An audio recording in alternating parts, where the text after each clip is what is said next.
Hello, Craig Smith from the Home Education Foundation in Palmerston North, New Zealand. We're talking about how we as parents can educate our children at home.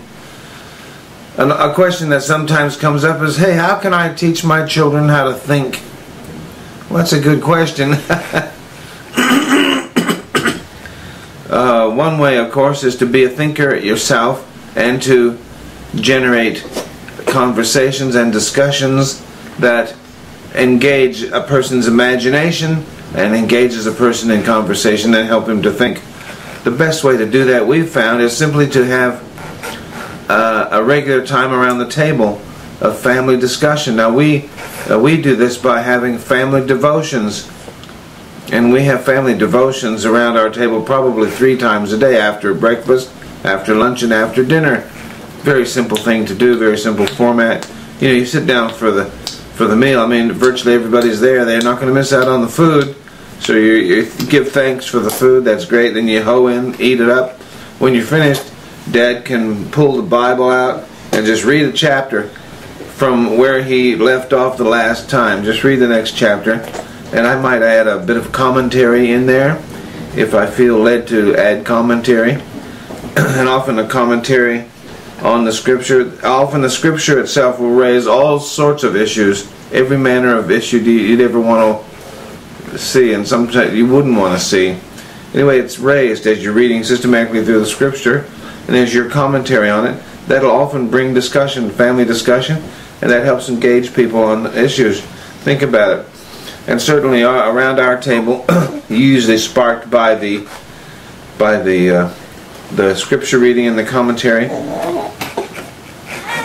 that I may bring up, you can relate it to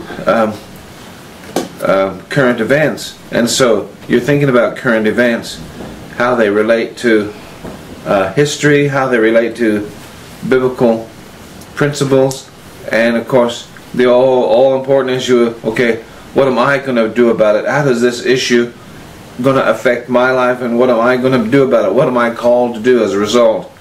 So you're trying to take biblical principles and apply them.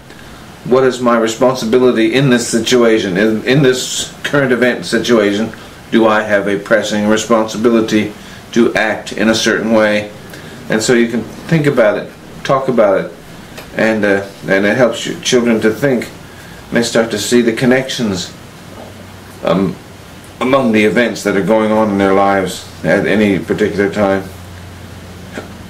That's always very good. Planning events, big birthday parties, big celebrations, whatever they might be, and getting your children involved in planning these events helps them to think. They can see the order, and that there's a logistical necessity to do A and B before you do C, and maybe there's a time restraint there as well.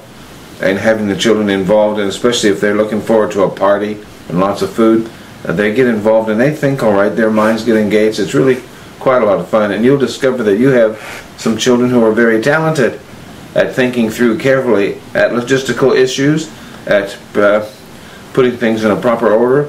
And you'll find that some are talented at organizing others, and very talented at setting tables, or very talented at working out decorations, or coming up with ideas to keep younger kiddies organized. It's a lot of fun. So organizing big projects and giving your children jobs, assigning them jobs, and helping them to get on with it, that helps them to think as well.